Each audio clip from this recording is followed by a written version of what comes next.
संविधान में बाबा साहब हमको और आपको आरक्षण का अधिकार दिए, और आरक्षण के अधिकार से आप और हम आगे की पढ़ाई कर पाए और हम प्रोफेसर बन पाए। आप छोटे छोटे बच्चे हैं ना जो प्राइमरी स्कूल में पढ़ते हैं, लेकिन हम जो ये बड़े बड़े भैया दिख रहे हैं ना, इतने बड़े बड़े बच्चों को हम पढ़ाते हैं BHU में, बनारस में। तो बाबा साहब डॉक्टर अंबेडकर की वजह से हमको पक्का मकान में रहने का अधिकार मिला, खाने का अधिकार मिला, पढ़ने का अधिकार मिला, नौकरी करने का अधिकार मिला, और सारे अधिकारों में जो सबसे बड़ा अधिकार था वो था मान सम्मान का अधिकार। आज हमको कोई हमारी बिरादरी का नाम लेके बोल नहीं सकता, ए चमड़ा ऐसे नहीं बोल सकता, ये सबसे बड़ा अधिकार था। और क्या होता है बेटा, बात को समझिए जो हम कह रहे हैं, ये एक बहुत बड़ा अधिकार था कि मान सम्मान का अधिकार। आज कोई ऊंची बिरादरी का आपके गांव में आता है तो आप खटिया और कुर्सी छोड़ के नहीं खड़ा होते, नहीं तो आपके दादा लोग खटिया छोड़ के खड़े हो जाते थे। क्यों? कि साहब आए हैं, बाबू साहब आए, बड़े साहब आए हैं, उनके सामने चारपाई पे नहीं बैठना, उनके सामने कुर्सी पे नहीं बैठना। हमारे बच्चे कहते हैं अरे होई बाबू साहब अपन घर के होई, हम का उठिए अपन कुर्सी से।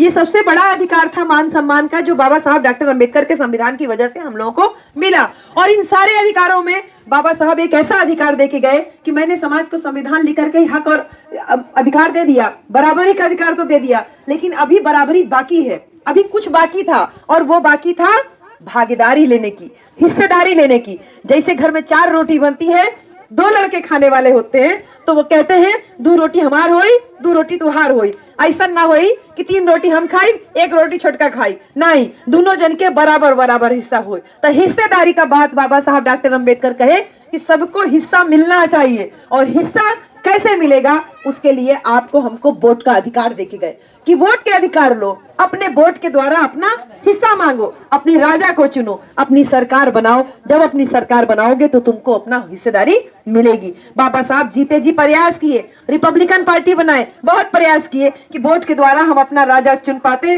लेकिन ये सपना पूरा नहीं हुआ। बाबा साहब हमको छोड़ के दुनिया से चले जाते हैं। साहब कांशीराम आते हैं, नौकरी से इस्तीफा देते हैं। बाबा साहब की किताब पढ़ते हैं, चाबी समझ में आती है कि सत्ता वो चाबी है जिससे सारे दरवाजे खुल सकते हैं। मान सम्मान तो संविधान से मिला, लेकिन हक हिस्सा हमको वोट से लेना है। और वोट का अधिकार का हमको महत्व समझाए, गांव गांव घूमे, साइकिल साइकिल घूमे, पैदल पैदल घूमे, भूखे प्यासे रहे, लेकिन आपको हमको अधिकार का महत्व समझाए, वोट के अधिकार का, कि तुम्हारे वोट से तुम अपना राजा चुन सकते हो।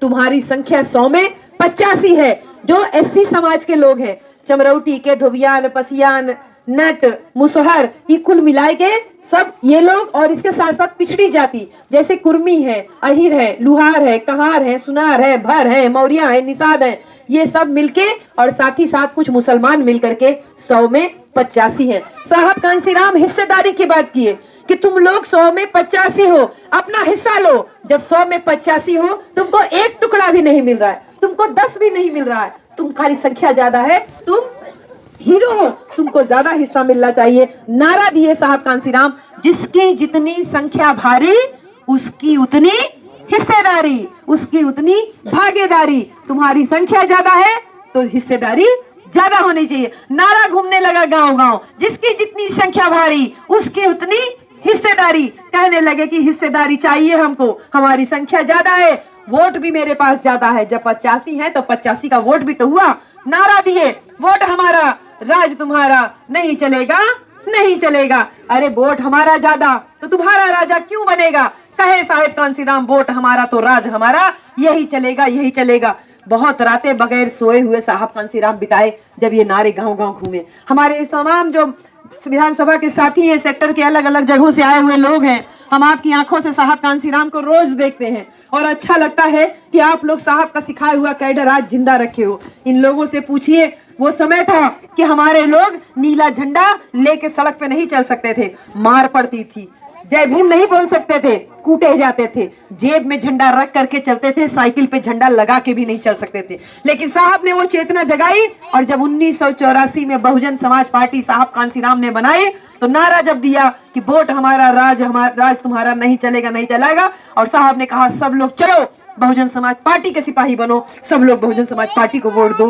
तो देखिए, जेब में झंडा रख के छुपा के चलना पड़ता था, आज घर घर, गली गली, चौराहा चौराहा, द्वार द्वार झंडा लगा हुआ है, चाहे नीला झंडा जय भीम वाला हो या नीला झंडा हाथी निशान वाला हो। ये साहब की देन थी कि आपको हमको चुनाव लड़ना सिखाए, हमको हिस्सेदारी लेना सिखाए। बहन कुमारी मायावती 21-22 साल की उम्र में एक नौजवान लड़की साहब कांसीराम से प्रभावित होती है, अपन घर द्वार छोड़ देनी। उस जमाना में जब तोहन लोगन के पढ़े के अवसर ना मिलत रहा, उस जमाना में हमार बहन जी एक ठे सरकारी टीचर रहनी, अब पढ़ाई करत रहनी डीएम बने खातिर। साहेब के इतना बड़ा भरोसा रहा कि तू डीएम बन के क्या करेगी, मैं तुझे इतना बड़ा नेता बनाऊंगा कि तेरे आगे पीछे 150 डीएम घूमते रहेंगे, तुम चलो मेरे साथ।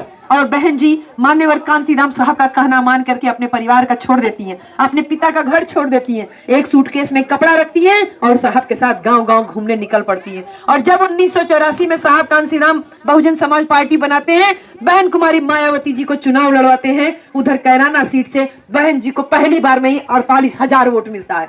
समाज में खुशी की लहर उठती है कि हमारा समाज 48,000 इकट्ठा हुआ। बहन जी दोबारा 87 में फिर चुनाव हार जाती है, लेकिन जब 89 में चुनाव होता है, बहन कुमारी मायावती जी रिकॉर्ड मतों से कैराना की सीट से सांसद होती हैं। समाज पूरा जो जेब में झंडा रख के घूमता था, खुशी के मारे झूम गया कि एक दलित समाज की महिला पहली बार कोई सांसद बनी, तो वो बहन कुमारी मायावती जी थी। और समाज ने अपने वोट के द्वारा अपनी हिस्सेदारी तय कर ली, अब दलित समाज का भी नेता पैदा कर दिया। और यहाँ से पिछड़ी जाति का एक नेता तैयार हुआ, राम किशुन यादव जी, जो कि आजमगढ़ से जीते।